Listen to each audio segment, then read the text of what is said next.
Olá, eu sou Antônio Rodrigues de Oliveira Neto, sou velho e sou do direito. Hoje nós temos a satisfação, não é prazer, viu, pessoal? Não é prazer. Você pega na mão desse cara, muito prazer. Ah, prazer, que prazer. É, conotação estranha, prazer. Você tem satisfação, tá? Hoje nós temos a satisfação de receber um amigo meu. Mas você só traz amigo. Os inimigos eu convido, não apareceu nenhum. Então, só amigo. Tá? Que é o doutor Paulo Arbues. Doutor Paulo é professor universitário, foi delegado de polícia e está terminando o curso de veterinária. E eu perguntei para ele, em algum momento, por que ele teria esse interesse, pós toda a carreira no direito, no magistério, de fazer um curso de veterinária. Ele gentilmente falou que era para poder cuidar de mim. Então vamos lá. Doutor Paulo, boa tarde. A minha primeira pergunta é: da onde o senhor veio, onde o senhor está e aonde o senhor quer ir? Pergunta capciosa, mas eu vim de uma luta muito grande, que a gente, para conseguir alguma coisa nessa vida, a gente tem que conseguir, tem que estudar, tem que se dedicar, né? Eh, Você já fez o preâmbulo da minha vida, né, da minha vida profissional, mas eu também advogo, ainda alguma coisa ainda advogo, mas procuro selecionar, né? Atualmente eu faço isso, e para o meu futuro a Deus pertence. Na verdade, eu pretendo fazer alguma coisa na advocacia e jungir a advocacia animal, e também fazer uma área especializada na veterinária, que é a imagem. Direito animal é um ramo pouco explorado, né, doutor? Tem poucas pessoas que fazem isso, né? Pelo menos que eu conheça, que eu convivo. E Na eu não convivo com poucas faculdade, pessoas. cursinho, é muito difícil ter É, esse tipo eu de conheço poucos que matéria. fazem direito animal. Conheço muitos ambientalistas, o que é diferente da pessoa que atua no direito da proteção dos animais. Tem alguma legislação específica nisso? O animal não tem uma legislação, a não ser o reconhecimento pela, inclusive pela ONU, que o animal tem consciência, mas não é provado, mas ele tem senciência também, ou seja, ele sente como nós sentimos, ele sente dor, ele sente emoção, ele sente tristeza, enfim, né? Mas não tem nada específico com relação a isso, a não ser essas legislações que nós comentamos. E agora, mais recentemente, nós estamos aguardando aí a sanção, né, do Código Civil, que reconhece os animais como seres, não como coisas, né? Na É, verdade, nós temos essa, essa pô, um decisão já vinha animal sendo definida. semovente, pô, Não, não, É, como sim. ser, né? Como é, ser. E outra coisa, pessoal, tem agora, os cartórios estão perfazendo registro, como se fosse uma certidão de nascimento com paternidade dos animais, tá? O registro, a certificação do registro do tutor. Ah, não é dono, é tutor. Então você pode ter uma certidão de aspas, nascimento, de filiação do seu animal, inclusive pondo o seu sobrenome. O meu animal de estimação, além do Igor, é um Akita. E quando ele foi registrado no Pedigree, no Kennel Club, era Hatch, e aí poderia incluir. E como os pais eram franceses, o pai francês, a mãe japonesa, o meu era baiano e a minha mãe caipira. Eu não quis ter isso aqui. Bom, o resultado ficou Hachi, Oliver, Gol, Takayami Nu.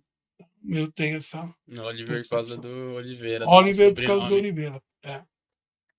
O doutor Paulo também, ele é um especialista em concurso público. Por quê? Porque para você ser delegado de polícia, você precisa passar por uma seleção, que é um concurso público de provas e títulos, assim como para vários cargos no governo municipal, estadual, federal. Aí falam para mim, não, para todos, não. Ainda existe cargo em nomeação, cargo. Para vocês terem uma ideia, para quem interessa aí, o Exército está abrindo uma análise de títulos de pessoas até 40 anos para já entrar como oficial sem prestar concurso. Tá? E a fase de classificação é por currículo, análise da pessoa. Tá? Então, para quem interessa aí, a pessoa pode chegar até a patente alta aí. Tem poucos cargos. Médico, engenheiro, tal, ITA também. Desculpa, aeronáutica também abriu. Tá? Então, fiquem de olho aí. Mas, doutor, como é que a pessoa que se interessa por um concurso público vai atingir a sua meta? Olha, eu não eu fiz o Damásio, nós batendo um papo aqui antes dessa entrevista, você disse que fez o Damásio um bom tempo, e eu também fiz, Saudoso doutor Damásio. o doutor Damásio. E ele dizia uma frase em todas as aulas dele, ele fala assim: "Não é querer mesmo". Ou seja, você tem que focar, não tem mais barzinho, não tem festinha, não tem final de semana, não tem domingo, não tem absolutamente nada. Tem estudo.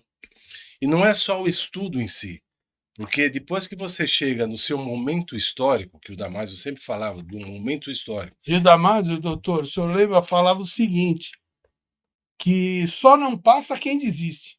Exatamente. É uma fila. Ele falou, às vezes a tua fila vai demorar Exatamente. 3 anos.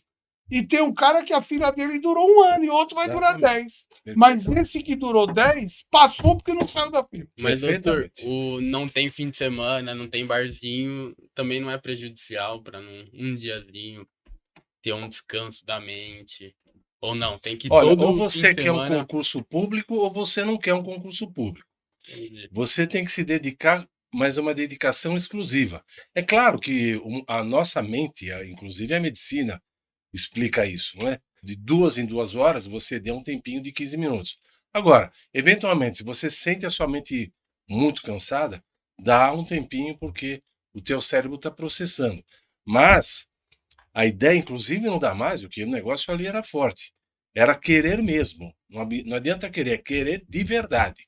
E esse querer de verdade inclui esse sacrifício, né? Um sacrifício que É você. aquele momento, se a pessoa estuda, digamos, a média, né? 16 horas por dia, no final de semana ela pode relaxar. Agora, mais véspera, né? Que o pessoal faz chega com tudo, porque devagarinho, você não, na minha opinião, que lecionei contigo em cursinho, não adianta você ter aquela pressa, Não, porque tua mente não vai te entregar o não. que você quer. Ah, não é assim. Então você vai se habituando. O curso do Damásio, acho que a maioria dos cursinhos, era rotativo. Você podia entrar em qualquer momento. Por quê? Porque Perfeito. eu vou chegar de Sim. novo. Então, devagarinho, você É. vai. Agora, tem cara que começa a se apavorar pela idade, né? Começa. Porque o pessoal fala, tem idade? Tem uns até que, principalmente em Força Armada, eu vejo limite de idade, mas eu ainda entendo inconstitucional. Só que fatalmente, você está passando com. Com quanto se aposenta hoje, doutor? Um funcionário público. Depende da carreira, né? Mas em média, se é 60, assim. Você Não, o conta. tribunal foi para mais de 70, né? Eu não sei te Bom, dizer. digamos que o cara passe com 70 e vai aposentar com 75. Pô, os caras não querem. Uma que você já está com um vício violentíssimo. E outra que você não vai durar, você vai tomar lugar de alguém que você não vai dar produtividade, porque depois de 5 anos você tchau. Mas É. tem idade? Vamos lá, tem um limite que você fala, meu, agora já. Ou não, qualquer vai, 50 anos que a pessoa tenha. Conheço algumas pessoas que passaram para magistratura federal com 50 anos de idade. Eu conheci um, passou com 52, Ele não desistiu. Ele passou com 52 para a magistratura federal, era São Paulo, Mato Grosso, a região, foi para Mato Grosso, chegou lá, ficou 6 meses, voltou e pediu exoneração. O Paulo, você sempre foi um delegado meio Caxias, assim, serião, tal. E isso denota uma personalidade. Que nem, fora do seu trabalho, você é um cara alegre, brincalhão, mas como delegado, você era um cara sério, sério. Não tinha. Não era Não. não, Toninho. Eu tinha essa Vamos continuar sensibilidade. dessa forma. Então é Toninho, tá É. bom? Não era não. Eu sempre fui. Eu era sério, mas levava essa seriedade com, sabe, com uma flexibilidade, não uma rigidez, né? Porque no teu tempo tinha carceragem, né? Eu peguei muitos anos de carceragem e os presos eram presos da justiça. E Era um CDP, quase. Ficava lá. não era CDP, não. CDP não. É que era a população carcerária era Mas ficava lá de um ano. ficava mais de ano. Era um CDP, pô. Ficava preso lá Ainda que não ficava podia. nossa, Porque hoje bate e vai embora. não, hoje em dia bate e vai embora.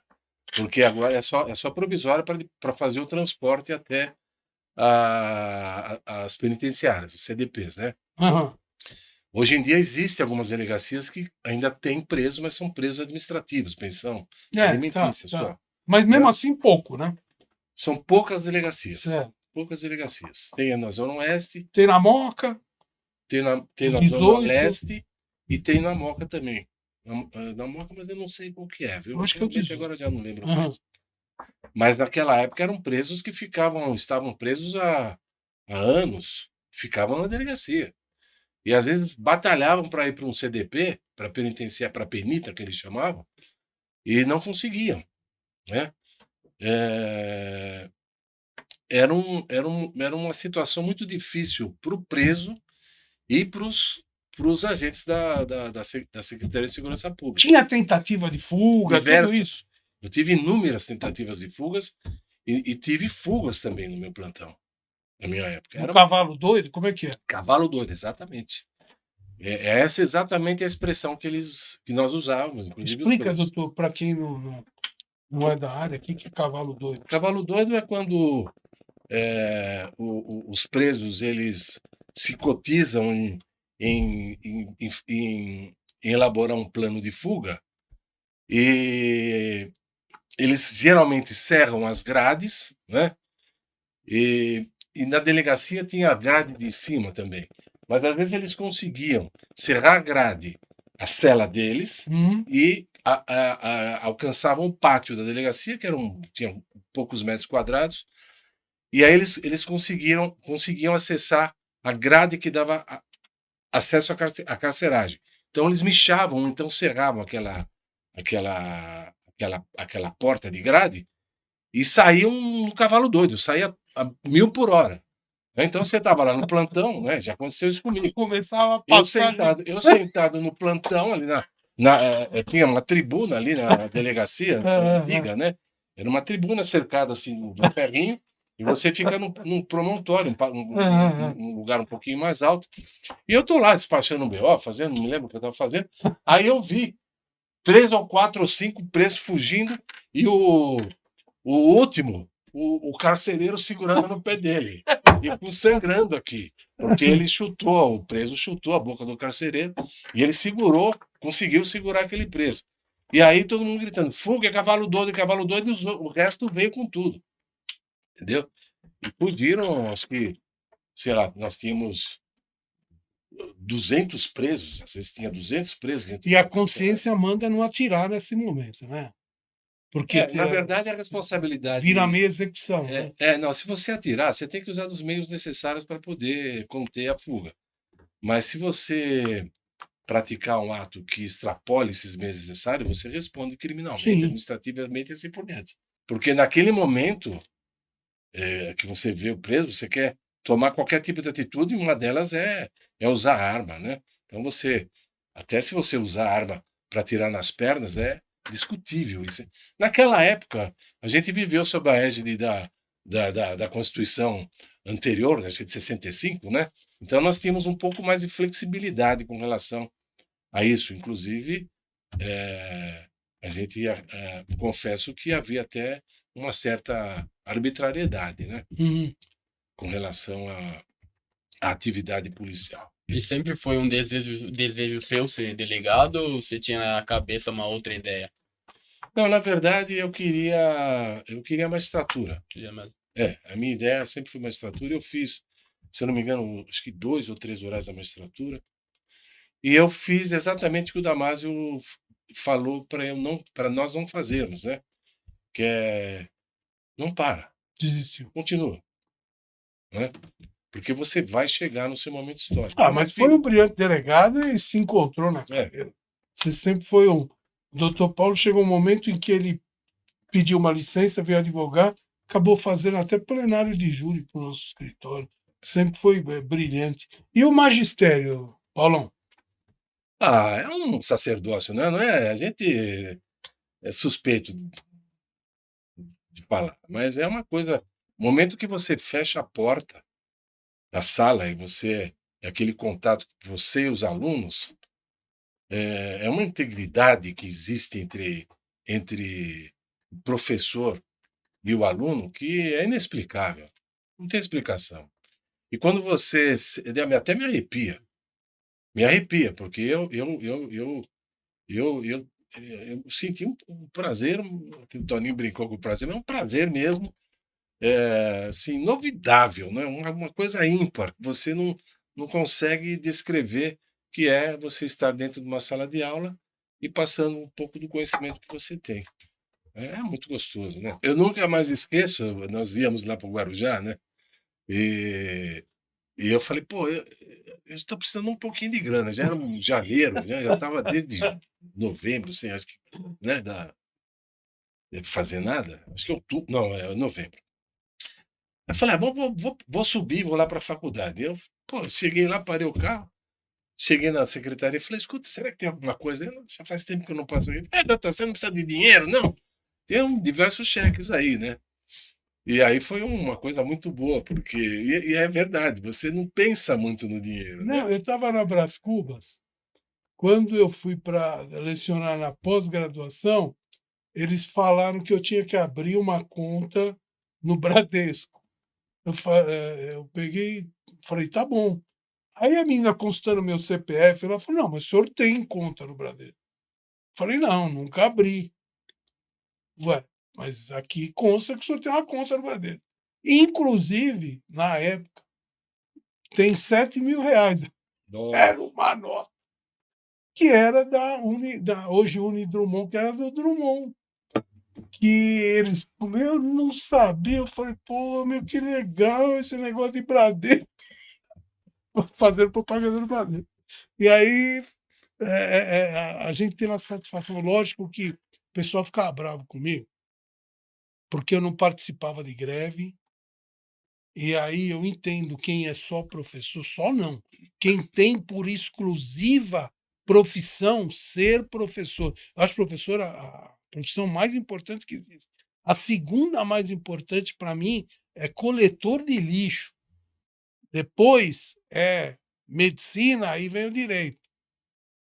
Por quê? Professor, se esse cara não te ensinar a fazer o A, B, C, D, o A, E, I, O, U, você não chega a cargo nenhum. Coletor de lixo espera ficar 4 dias sem ninguém recolher lixo para você ver. Aí você vai dar valor. O cara correr atrás de um caminhão 15 quilômetros por noite, abaixa, levanta e joga e corre, abaixa, levanta e joga e corre. Não é brincadeira. E então mas a pessoa que trabalhava exclusivamente com o magistério, chegava na sala dos professores, tinha greve, digamos. E eu nunca fui em sala de professor, nunca fiquei. Porque sala de professor é uma coisa que eu não me dou bem. Então eu já ia direto para a sala de aula e ficava ali esperando meus alunos. E às vezes chegava 2 pessoas, era greve. Eu falava, pô, mas o cara veio até aqui. Eu sempre lecionei tirando algumas, mas a maioria, em universidade de pessoas mais humildes, que era trabalho o dia inteiro, à noite aquele sacrifício, inclusive vindo lá do litoral, que é o caso da Brás Cuba. E aí o cara gastou dinheiro do ônibus tal, e você fala, era brincadeira, eu não tinha coragem. E o pessoal ficava bravo comigo, falava que só porque você é advogado, você não depende, você quer estourar a gente. Não é verdade. Mas me fala uma coisa, aí passou, hoje você advoga, eu sei bem como advoga, um advogado experiente e competente. E a veterinária, Paulão, o que aconteceu? Como eu disse, é uma satisfação. Eu tenho muita admiração pela medicina. Eu acho a medicina uma ciência espetacular, porque é um universo dentro de cada um, de cada ser. E a medicina, ela te ensina a entender esse universo que existe dentro de cada ser, né? E então eu sou fascinado pela medicina e em razão disso, né? Você tem um conhecimento, uma gama de conhecimento, tem que estudar bastante. Eu confesso que até depois de uma certa idade a gente fica um pouco cansado, né? Mas eu teria que estudar aí pelo menos umas 7 horas diárias. No começo eu fazia isso, mas agora eu estudo só o necessário para a prova mesmo. Mas é uma coisa espetacular. Você vê, por exemplo, você bate o olho no olho de uma pessoa ou de um animal, se você, dependendo da cor do olho, se está amarelo, você, você tem uma suspeita de um diagnóstico, de uma doença, enfim. É, é um conhecimento que ninguém tira de você. É que nem o direito, né? O direito é espetacular também. Eu sou fascinado pelo direito. Eu não gosto de atuar muito no direito, né? Eu gosto muito do júri. Eu, por exemplo, tenho um júri agora lá no Ceará. Onde eu fui pegar o júri? Lá no Ceará. Mudei um pouco Que é um excelente estado, um grande É. tribunal. Não, sim, mas é que é longe, né? Sim, Longe. Isso que eu quis dizer. é Sem que a um demérito competência não tem distância. Os É, caras procuram os melhores. é. E assim, eu adoro o direito, acho espetacular o direito, como ele explica, você estava dizendo no início, na primeira Primeiro bate-papo nosso? bate-papo que você fez, eu assisti, que o direito ele está em todo lugar, né? Então o direito é como se fosse o rei, como se fosse o rei Midas. Onde ele toca, vira ouro. Onde você toca, existe o direito. E o direito e a medicina estão muito ligados, muito interligados, né? Porque é um trabalho de pesquisa. Você faz um silogismo, você parte pela premissa maior, premissa menor e você chega a uma dedução. O direito e a medicina são muito similares em razão disso. Você tem a premissa maior, sintomas. Premissa menor, é, é, a premissa maior, o que a pessoa, o que a pessoa está sentindo, o que a pessoa está sentindo. Premissa menor é o que poderia ser, né? Então você faz uma série de exames, você faz exame clínico, você faz exame laboratorial para chegar à premissa menor, que é o diagnóstico. No direito é a mesma coisa. Você chega, você tem a premissa maior, você tem um fato. A premissa menor, você vai aplicar o direito a esse fato e você vai chegar à conclusão, né? A tua tese, como promotor, como advogado, a tese de um defensor é diferente da tese de um promotor, né? Mas é a verdade dele. Na medicina é mais ou menos parecido, porque você tem um diagnóstico que às vezes não bate com o diagnóstico dado por outro médico. Mas enfim, eu consigo ver as duas disciplinas como muito parecidas uma com a outra, né? Então, eu acho que elas estão extremamente ligadas. O direito, ele linka tudo. É o que eu vim falando. Você ouve música, se você tiver treinado para o direito, que é a pessoa que está focada em aspas, exercer o direito, seja ela em qual função for, ou focada no estudo para algum cargo específico, qualquer coisa que ele linka, ele ouve uma música, ele vai linkando, passa a ser automático a coisa. Até estamos no carro de vez em quando, aí toca uma música e ele fala. E fala o que tá acontecendo nessa música, linka com o direito. O Igor sofre comigo, porque eu linko, eu trago ele, que nem hoje eu vi, pessoal, o termo é usucapião. Palavra única, usucapião. Hoje eu vi, me mandaram um documento para analisar, um parecer, logo de cara eu vi usucapião. E me dói, às vezes me dói, porque eu falo, é para falar nós, é para falar, é privilégio, é mano, tal, para nós entender. Gente, mané. Só que em algumas determinadas circunstâncias, situações locais é diferente. Primeira coisa que eu peguei, falei, lê aqui e me dá o erro. Primeira coisa. Por quê? Porque a pessoa vai se habituando. Ela treina tanto o ouvido e o olhar, mas treina tanto que ela ouve alguém falar alguma coisa, dá um estalo quando é errado. E se não é errado, fala, pô, já ouvi esse assunto em algum lugar. Idem a medicina, eu tenho filha médica. Também, é terrível, porque outro dia eu estava andando sem camisa pela sala, eu tenho um corpo escultural, não é qualquer um que tem. Mas assim, e aí eu vi ela olhando, eu falei, tá admirada. Um dia eu vou ter um marido com esse corpão. Não era. Ela falou, pai, vem aqui que eu tenho uma pinta aí. Eu falei, não, uma não, tenho várias pintas. Pai, vem cá. Pô, do outro lado da sala. Aí me chamou, pegou, olhou, vai pro dermato amanhã. Por quê? Porque eu quero. Chega uma hora que os filhos começam a mandar na gente. Ele falou, é interessante, né?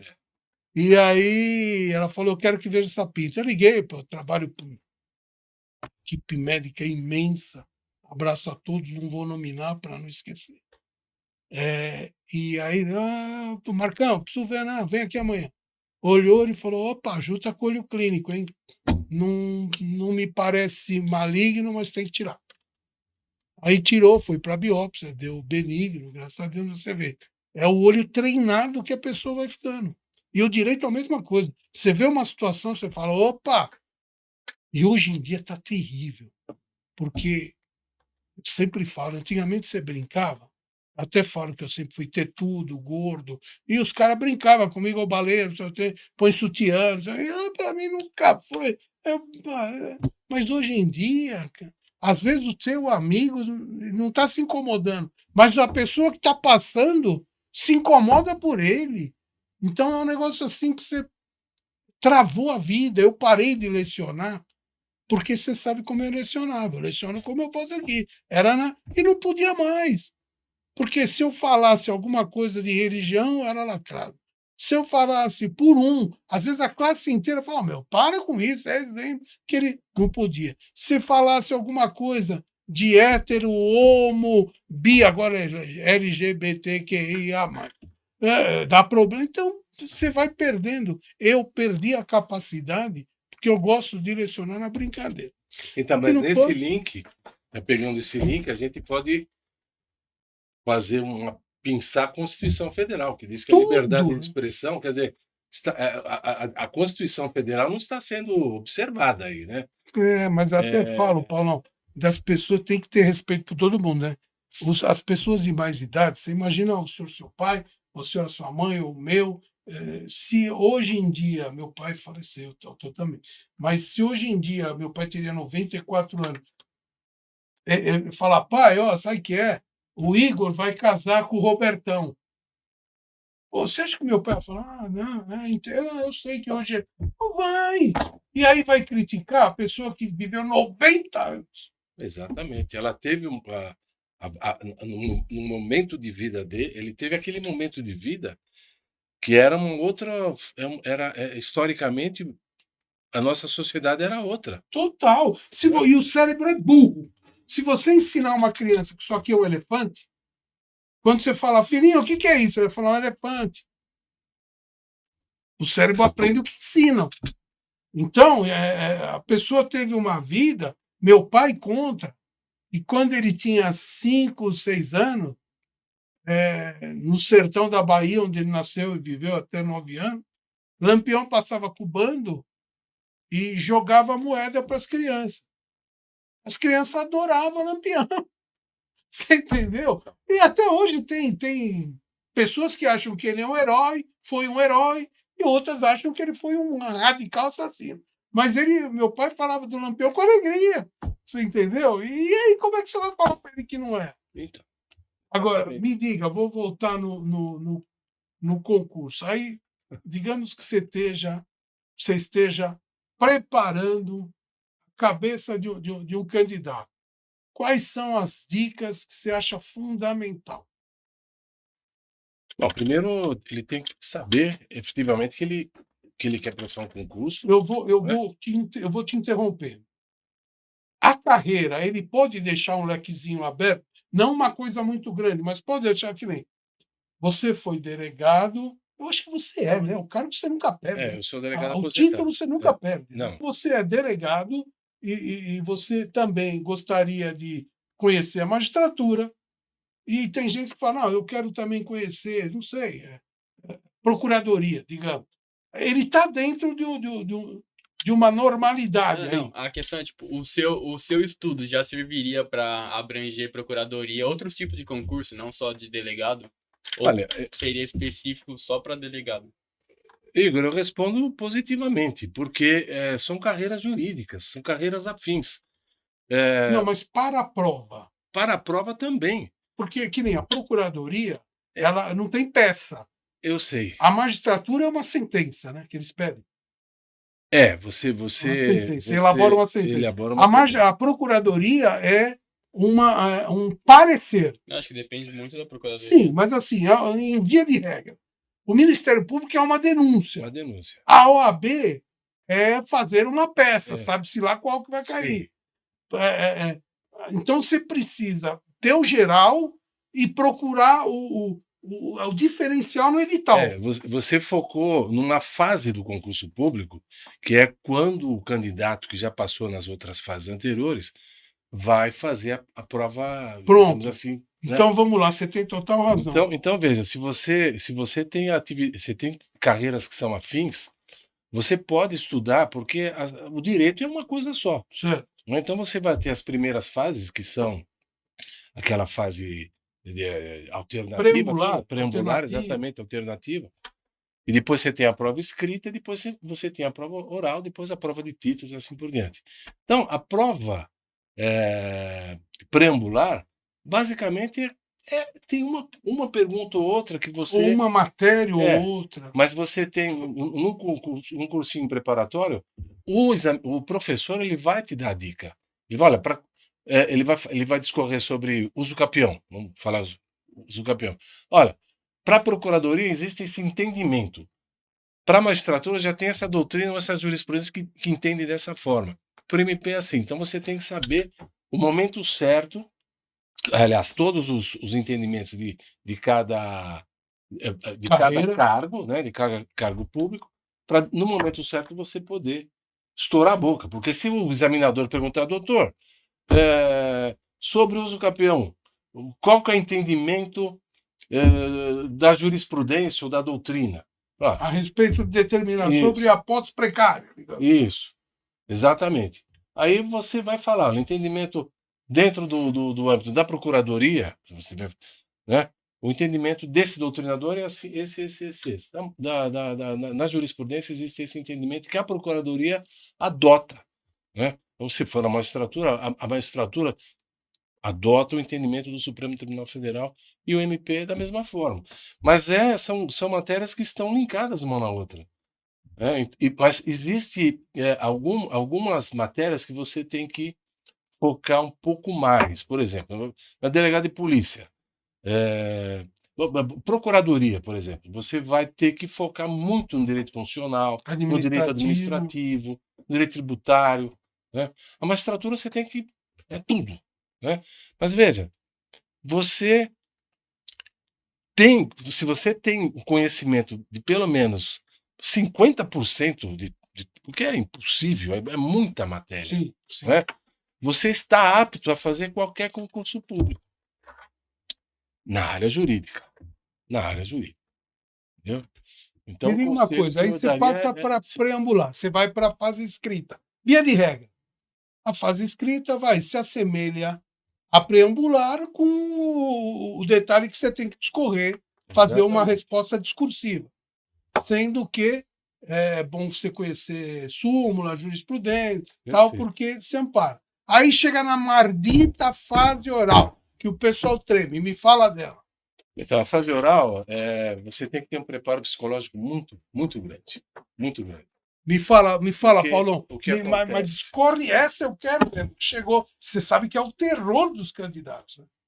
É o terror dos candidatos chegar na oral. Tem cara que ele teve um concurso para até ter o cargo delegado de polícia, que a menina na primeira fase fez 99 questões de 100, na segunda fase discursiva ela fez, posso estar chutando alguma coisa, fez 90% e chega na oral ela começou a chorar. E o pessoal da banca falou: mas calma, você foi. Parecia que nem era ela que tinha feito a prova. Ela começou a chorar, travou e zerou. Não respondeu. Então, é exatamente o fator psicológico.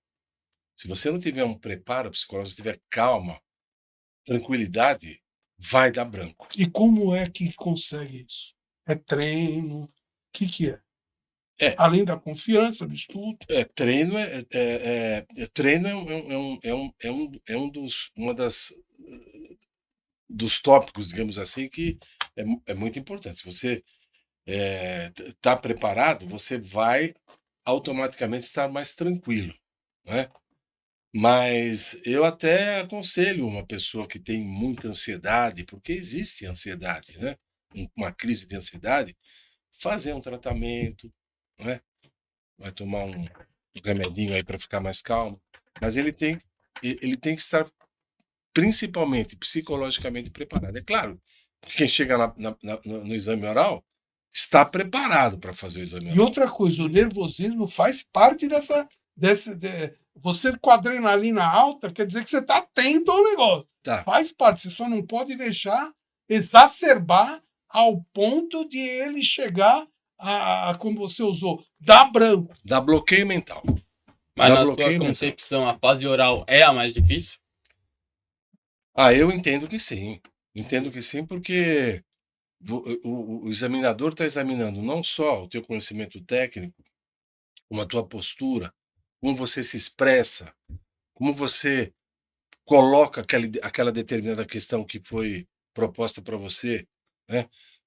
Como é que você articula, né? Fala disso, Paulão. Como é que essa postura,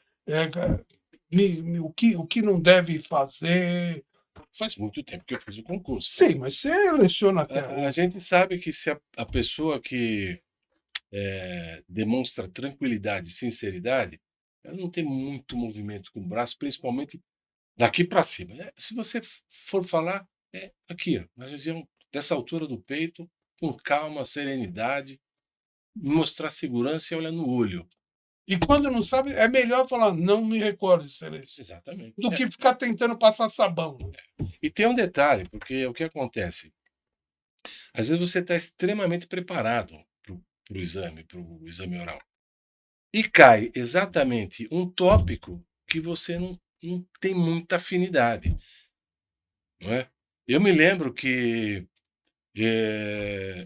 quando eu fiz o exame no direito administrativo, exame oral, me deu na cabeça, deu, porque eu não lembro por que, aonde que eu escutei, se foi no exame anterior, o examinador perguntou o que é, decreto, decreto Prater-Legem. O que é um decreto Prater-Legem? Monstro que é esse daí. E eu fui lá. Hoje não existe mais o decreto Prater-Legem, né?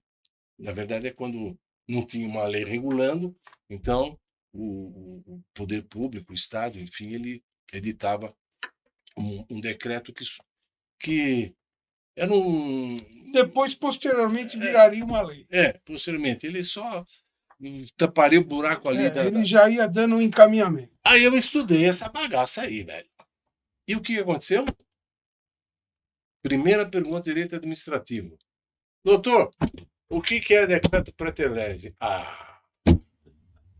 Dá uma satisfação. Nossa, aí eu respondi com tranquilidade e ele sentiu confiança em mim e sentiu também a empatia, porque a empatia é muito importante. Então, se você demonstra assim espontaneidade, olhando no olho, sendo sincero, você vai ganhar a simpatia do examinador. Mesmo que ele não saiba disso, subjetivamente ele vai sentir empatia por você.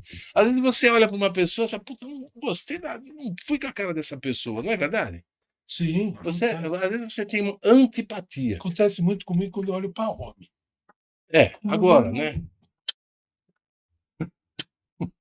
Com mulher nunca tive isso. Eu também, graças a Deus. Mas não que, tá vendo? Hoje em dia você faz, tem que explicar. Que É papo brincadeira aqui, né? Então é isso, você tem que ganhar a empatia do examinador para que ele possa, então, bater papo com você. E Ele no bate caso até na carreira de delegado, existe alguma restrição pro concurseiro? Tipo, antigamente tinha muita ideia de tatuagem ser proibido. Isso realmente acontece ou Você diz um candidato estar tatuado? isso? Não, Hoje em dia na polícia é até bastante normal, né? tem muitos tatuados. Eu vi uma delegada dando uma entrevista ontem, estava com o braço É que fechado. antigamente tinha muitos casos até. Mas então, tudo isso é evolução que Não, o pessoal sim, tem que exatamente. entender. Porque na magistratura, eu tenho uma ex-aluna que ela tinha tatuagem, tinha uma tatuagem em uma das mãos. O braço veio, fechou até. E ela passou para a magistratura. Mas, segundo ela, na fase oral, um dos examinadores deu uma cutucadazinha. É que ela estava muito preparada. Exatamente o que eu ia falar. Se você sabe, ninguém te segura. Ninguém vai te segurar. Foi feita a inauguração do Fórum da Mulher no Butantã e eu era delegado ali da área, 93, e fui convidado a participar. E estava lá, tinha promotores, juízes, advogados, né? E aí passou uma moça toda tatuada, com uma blusinha assim, mostrando o ombro, tudo tatuado. Eu falei, puxa vida, que interessante. Quem era a presidente do fórum ali? Essa moça que estava passando, que era a juíza de direito. Então, esse tipo de discriminação, por exemplo, na minha época, que eu tentei para a magistratura, eu fiz a primeira oral, segunda oral e já era delegado. O doutor Damásio, ele tinha um grupo de professores, cada professor que nós pegamos lá, né? Bom, enfim, eles faziam uma entrevista conosco, aqueles que estavam chegando no seu momento histórico. E o professor Damásio pessoalmente falou para mim assim, olha só, na época, hein, como era a cabeça. Paulo, eu vou te dar um conselho, você está preparado para o exame oral e tudo mais, mas eu vou te dar um conselho, talvez você não passe nesse, porque você é delegado. Eu vou te dar um conselho, saia da carreira e faça o concurso para a magistratura.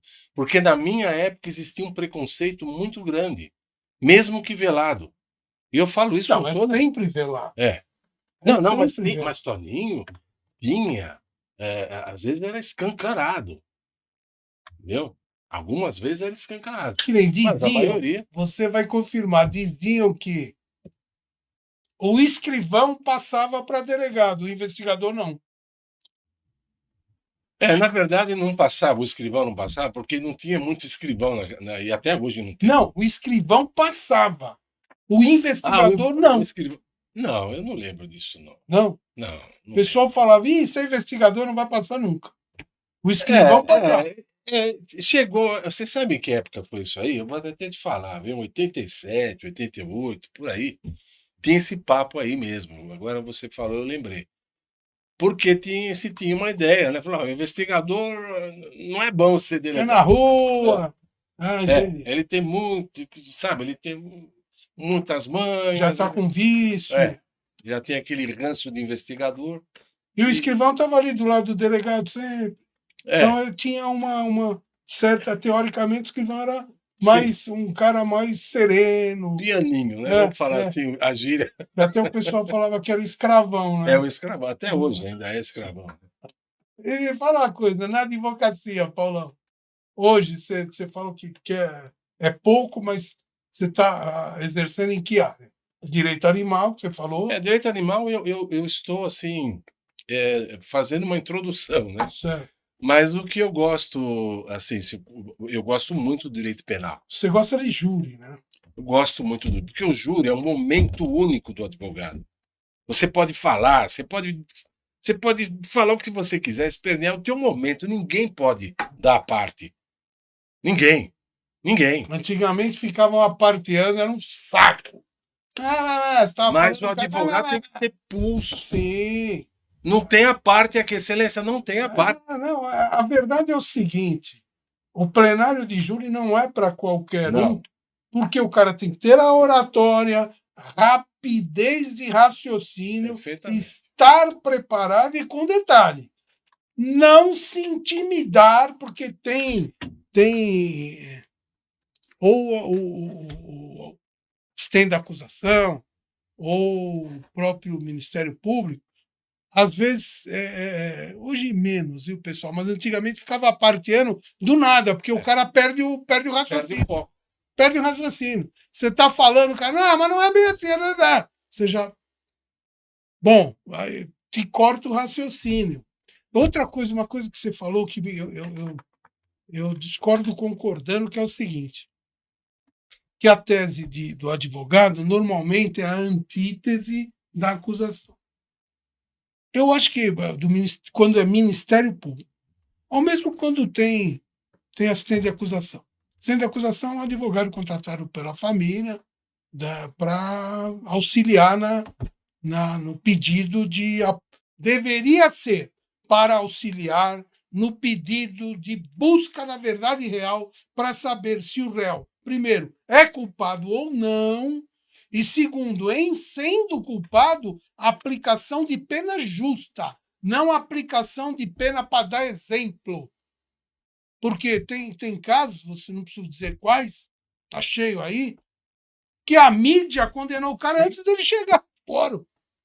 Quando chegou lá, já está condenado, não precisava fazer nada. Não precisava pôr um boneco lá escrito assim, pela condenação, acabou. Então, e a verdade, o Ministério Público, ele deveria convergir com a defesa também. Não, o cara não fez nada, ele só deu 5 tiros, ele não matou, quem matou foi Deus. Porque pode perguntar para qualquer pessoa de religião, porque quem tem, o único que tira a vida é Deus. Então ele atirou. Aí Deus achou que era a hora do cara e trouxe. Não é assim. Mas convergir para buscar a realidade, porque não raro estar clara a inocência do réu e o Ministério Público ou assistente de acusação, só para não perder a tese ou por vaidade, pedir a condenação. Raros são aqueles que falam, olha, depois de todas as provas apresentadas, trazidas, oitivas, eu me convenci. Eu concordo com você e discordando. Porque, via de regra, na primeira instância, na primeira fase... Está falando primeira fase, porque o júri é bipado. Não, mesmo... Não, eu estou me referindo à primeira instância. Tá. Primeira instância. Certo. Via de regra, na primeira instância, o promotor faz de tudo para, mesmo que ele tenha uma dúvida, bom, será que foi ele mesmo? Vamos colocar assim, que ele tem alguma dúvida. Ele vai insistir na condenação. Mas nós temos visto, e você é testemunha disso, que no tribunal, na instância superior, no TJ, a procuradoria... Tá falando TJ? Pode É. ser de qualquer estado, tá? Isso, ou TJ, ou na esfera federal, enfim. Eu tenho visto diversos casos em que o Ministério Público, TRT, Tribunal Regional Federal, se for na trabalhista TRT, já é uma instância superior. Passado o juiz singular.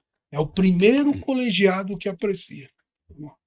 então, digamos, por exemplo, na primeira instância, na segunda instância, Tribunal de Justiça, eu tenho visto a manifestação do Ministério Público no sentido de requerer a absolvição, Aí já em mesmo esfera de que lá atrás, procuradoria. mesmo que lá atrás tenha tido uma condenação.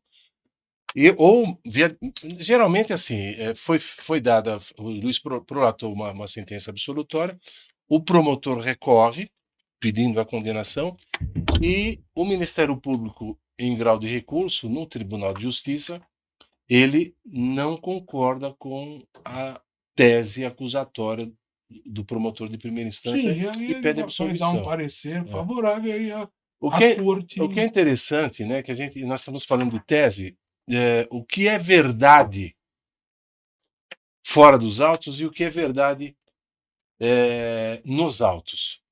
Então, isso é uma coisa muito interessante, né, Toninho, que até é bom a gente explorar, porque a gente tem aquela ideia, não, que você falou mesmo, né, a mídia já está condenado, mas é uma verdade que está fora dos autos. Quando aquele fato fenomênico ele é trasladado para o processo, quando ele passa para o processo, já, na minha opinião, não existe mais verdade fenomênica, não existe mais a verdade que ocorreu lá fora dos autos. Existe a verdade do promotor de justiça, existe a verdade do advogado, a tese acusatória e a tese de defesa. Porque muitas vezes, você sabe disso, mesmo que existam indícios, digamos assim, veementes de que aquela pessoa praticou o crime, a tese acusatória não vence, porque existe o benefício da dúvida. Mas a gente sabe lá, fora dos autos, que aquela pessoa praticou o ato. Só que os vestígios coligidos ali fora não foram suficientemente trazidos para o processo e ficaram falhos. Ficaram faltando alguns vestígios ali. Por isso que o processo não. A gente fala da verdade real, principalmente no direito penal, mas muitas vezes a verdade não é a verdade fenomênica, é uma verdade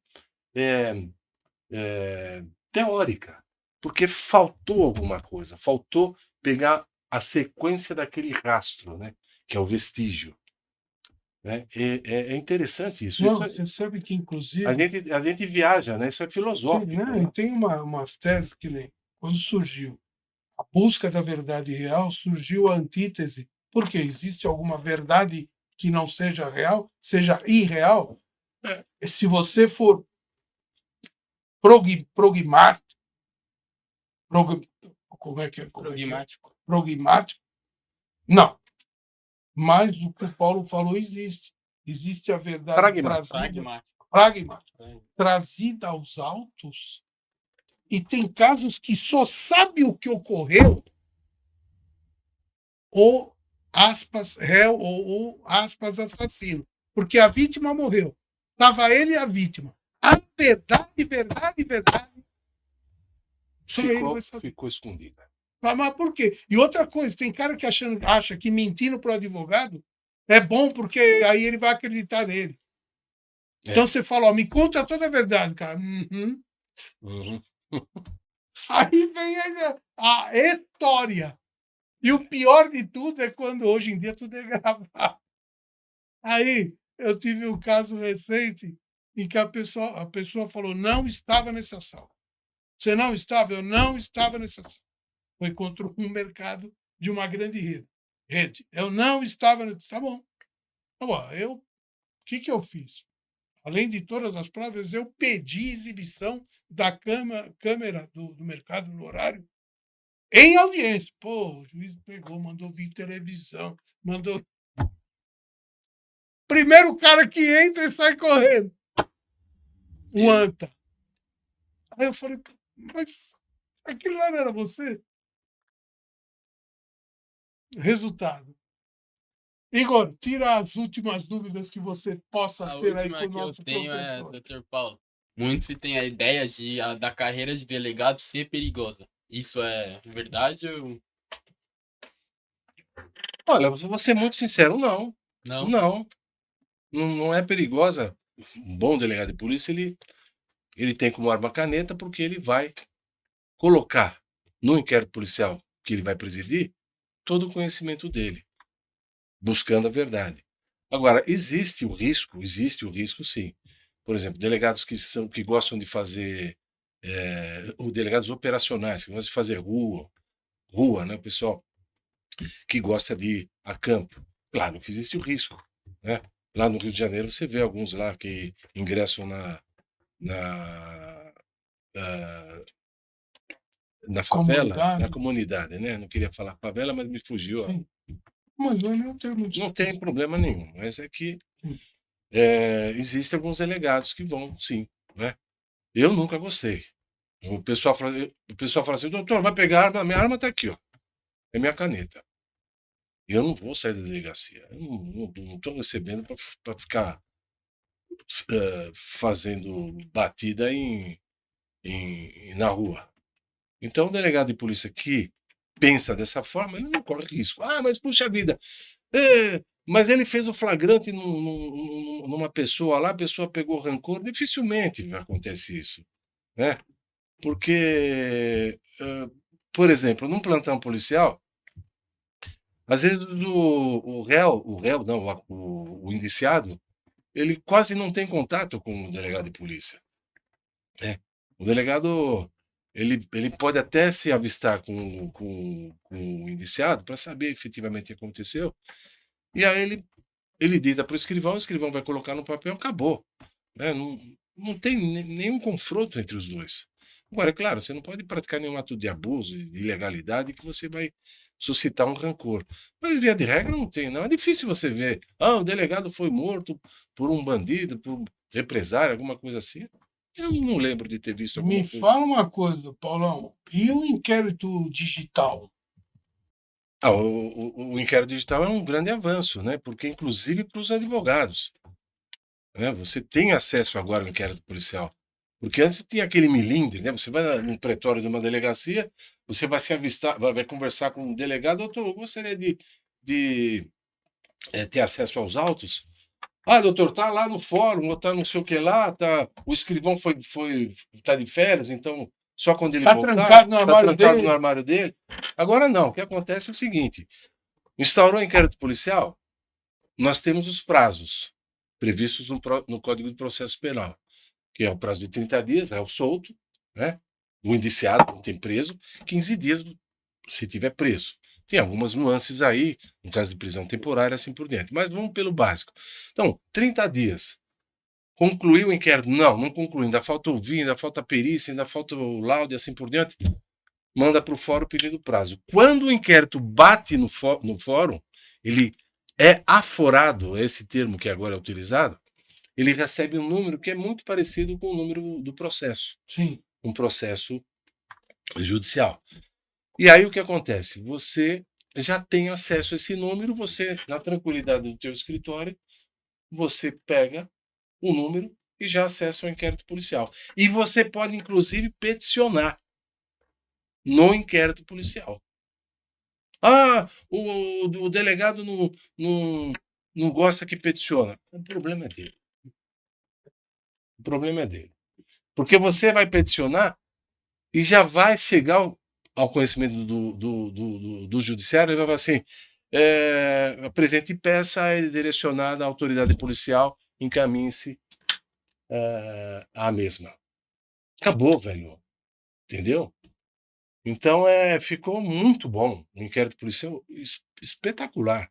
Eu mesmo tive acesso outro dia a um inquérito no Ceará também. Olha Eu só. de Vila Velha, Espírito Santo. Então, eu peguei o número, já estava forado, você pega, você olha, acessa tudo, até os despachos estão lá. Sim, tudo. Né? Então é um avanço muito grande e espetacular porque facilita a vida de todo mundo, e principalmente do advogado, né? É E muito para bom. encerrar, chegamos no nosso momento. Qual tua mensagem para quem fica, quem vai assistir, quem tem interesse no assunto que foi debatido? A minha mensagem é que não existe nessa vida vitória sem luta. Não existe. Então, aquilo que vocês forem fazer, enfim, seja na área do direito, seja em qualquer segmento da sociedade, enfim, luta, porque não existe vitória sem uma luta renhida, sem uma luta com garra, querer mesmo, e conseguir, porque vai conseguir, vai chegar no seu momento histórico. É isso que eu tenho para falar. Eu te agradeço demais, sou seu fã. E, pessoal, eu vou ter que encerrar com o caos, né? Hoje é o seguinte, o caipira fazendeirão, tinha grana e a senhora dele já velhinha, 15 filhos. E ele arrumou a namoradinha novinha, tudo durinho e tal. E ia disfarçando e ia levando. Aí a mulher dele morreu. Ele, falar a verdade, não ficou triste, não, mas foi choroso, segurando a alça do caixão, cidade pequenininha, aquele cortejo. Ele foi logo na alça da frente, claro, segurando, triste, chapéu, rosto baixado, só pensando em enterrar para depois correr lá para chorar com a novinha. No meio do caminho, a estradinha de terra, tinha uma raiz, um galho. E eles estavam indo, o rapaz do outro lado tropeçou. E o caixão caiu e abriu o caixão. E a mulher acordou. Aí ele olhou aquilo, ele estava puto da mãe. Que alegria, amor! Oh, eu estava triste, você tinha morrido. Ai, que bom! E não sei, isso aí fez festa e tal, mas ele estava tiririca. Passou um ano. A mulher aí morreu mesmo. E ele, mesma coisa, chorou, sabe, só pensando em voltar para a fazenda para dar conta da novinha lá. Aí estavam indo, ele chorando. Quando chegou perto da onde tinha ocorrido coisa, ele falou: Ô rapaz, pelo amor de Deus, não vai me tropeçar de novo. Eu sou velho, sou do direito. Até a próxima.